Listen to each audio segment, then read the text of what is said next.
পিকনিকৰ এতিয়া বজাৰখিনি কৰি পেলাই থৈ দিওঁ পিকনিকৰ যাত্ৰা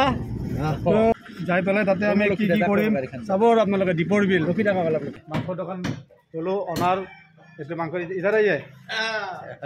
আপোনালোকে আহিব ইয়াতে এইটো কি বাৰমানা কাণপুৰ কিমানকৈ ল'বা গড়চুকৰ বজাৰ গাহৰিয়ে গাহৰি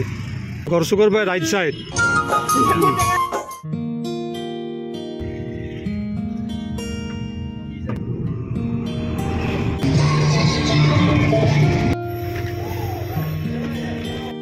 আমি ৰেললাইন ক্ৰছ কৰি আহি পেলাই আমি ৰাইট চাইডে গৈছোঁ যোৱাৰ আগতে আমি এখন হেৰি পালোঁ আহক সুৰক্ষিত হয় আনন্দৰে বনভোজ উপভোগ কৰোঁ লেফ্ট চাইডে আপোনালোকে গুচি যাব পাৰে এইফালেও আছে তো এয়া দীপৰ বিল আহি পালোঁ ওচৰৰ স্পটটোতে আমি আহিছোঁ তো আৰু বাকী অলপ পিছত দেখাই আছোঁ ইয়াৰে পৰিৱেশটো কেনেকুৱা ধৰণৰ আমাৰ গোটেই টিমটো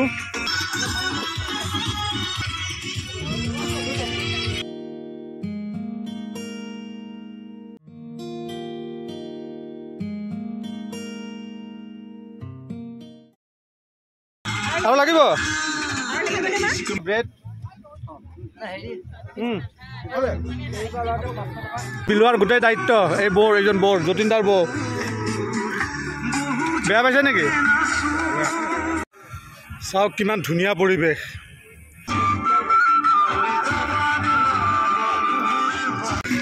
মোক দিছা স্পেচিয়েলি মানে ডেকাটাই কৈছে আৰু কমলা লাগিব কমলা লওক আৰু এটা দিছোঁ আপোনাক ব্ৰইলাৰ চিকেন পকৰা বনাইছোঁ চিকেন পকৰা স্পেচিয়েলি মই বনাই দিছোঁ আৰু কেনেকুৱা লাগছে চিকেন পকৰা চিকেন কেনেকুৱা লাগছে চৰাই ইয়াত ক'তো চৰাই থাকিব আগত চাৰিআলিৰ পৰা ৰাইট চাইডে আহি থাকিলে আপোনালোকে পাব দ্বীপৰ পৰিৱেশ উপভোগ কৰিবলৈ আপোনালোকে আহিব ভুল এবাৰ কিছু সময়ৰ কাৰণে পাহৰিবলৈ এই দ্বীপৰবিলাক আহক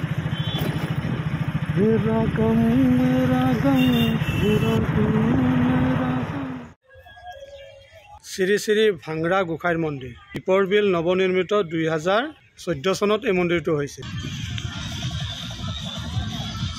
গাহৰি মাংসও পুৰি লৈছোঁ বহুত গৰম দাদা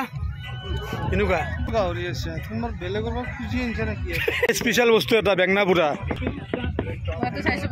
আমাৰ খোৱা আৰম্ভ হ'ল এতিয়া বঢ়িয়া ফাইন হ'ব কেনে হৈছে কিন্তু নাওত উঠবা লাগব পাব হয় না অ ছাৰ অকল কেনে হৈছে মজাং বঢ়িয়া লাগিল সুন্দৰ লাগিল তো আমাৰ পিকনিক খোৱা হৈ গ'ল এতিয়া ঘৰলৈ ৰাওনা সকলোৱে এতিয়া সকলোৱে কেতিয়া ঘৰত যাম সেনেকুৱা কৰি আছে আৰু নে কি বৌ ঠাণ্ডা লাগছে